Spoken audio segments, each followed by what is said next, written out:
आज की ये कहानी बेहद ही खास और बेहद ही दिलचस्प है क्योंकि कहानी है यूपी के गैंगस्टर, यूपी के बाहुबली ब्रजेश सिंह की।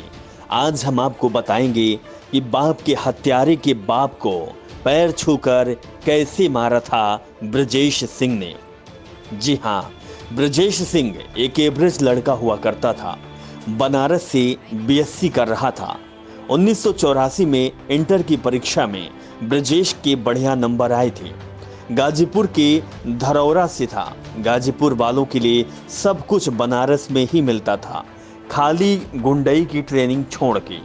वो गाजीपुर में प्रचुर मात्रा में उपलब्ध है। रोज अखबार पढ़ने वाले भी खुद को माइकल कॉर्नियोन समझते हैं, जिसे जिले की हत्याओं और हत्यारों के नाम याद होते हैं। वो गंभीर हो जाता है दैनिक जीवन में। आप मार्केट में उसके साथ निकले तो वो दुकान पर खुद के लिए पान लेगा, छुट्टे पैसे से आपके लिए टॉफी ले लेगा, क्योंकि आप तो कोई नशा नहीं करते हैं। ये कहानी 90 के दशक की है। बनारस में कांग्रेस कमजोर हो रही थी, भाजपा चढ़ रही थी, मंदिर का मुद्दा उठ रहा था, इंदिरा गांधी प्रधानमंत्री थी, पंजाब में आतंकवाद हो रहा था, अफगानिस्तान में रूस घुस गया था, पाकिस्तान का सहारा लेकर अमेरिका फियाइनों को ट्रेन कर रहा था। अटल बिहारी वाजपेयी अपने आइडियोलॉजी में गांधी को लेकर आ चुके थे। उसी वक्त गाजीपुर में ब्रजेश के पिता रविंद्रनाथ सिंह की हत्या कर दी गई। प्रधानी के चुनाव और जमीन की रंजिश में सिंचाई विभाग के कर्मचारी रविंद्र सिंह की दिन दहाड़े चाकू मारकर हत्या कर दी गई। आरोप लगा कि हरिहर सिंह और पांचू सिंह, लातूर सिंह उर्फ ओम प्रकाश ठाकुर और नरेंद्र सिंह पर ग्राम प्रधान रघुनाथ यादव और कुख्यात पांचू गिरोह पर भी आरोप था। सियासी सरपरस्ती में पल रहे पंचू गिरोह पर हाथ डाल जाना पुलिस की लगभग नामुमकिन था। ब्रजेश ने पढ़ाई छोड़ दी। ये वो वक्त था जब जनता सब कुछ ऊपर वाले के हाथ में छोड़ा करती थी, क्योंकि कोई सिस्टम ही नहीं था। दिक्कत होने पर आप किसके पास जाएंगे?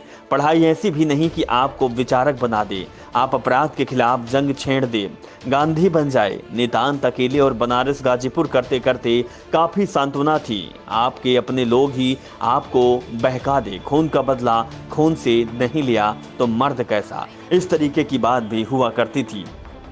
और यही हुआ ब्रजेश के साथ भी।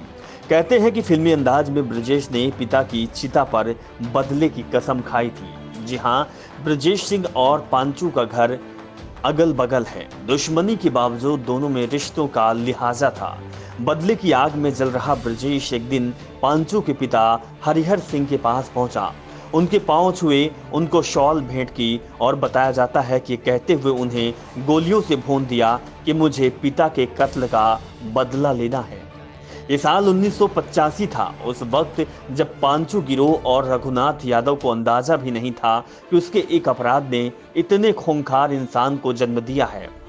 पुलिस के मुताबिक फिर उसने कचहरी में धौरहरा के ग्राम प्रधान रघुनाथ को भी सरेआम गोलियों से भून दिया। ये पूर्वांचल की पहली घटना थी जब कत्ल में AK-47 का इस्तेमाल हुआ था। इसके बाद प्रशासन सक्रिय हुआ, गैंगवार रोकने की कोशिश की जाने लगी। इसी में एक एनकाउंटर हुआ जिसमें नामी बदमाश पांचू भी मारा गया। इसके बाद और हत्याएं हुई। 1985 में ही बनारस के चौबेपुर पुलिस थाने के सिकरौरा गांव में 6 लोगों को मार दिया गया था। उस गैंगवार में ब्रजेश को भी गोली लग गई थी। इस बार वो पकड़ा गया। पुलिस कस्टडी में वो अस्पताल भी भर्ती रहा और कहीं से भाग निकला। उसके बाद हाथ नहीं लगा। तो ये कहानी थी ब्रजेश सिंह की।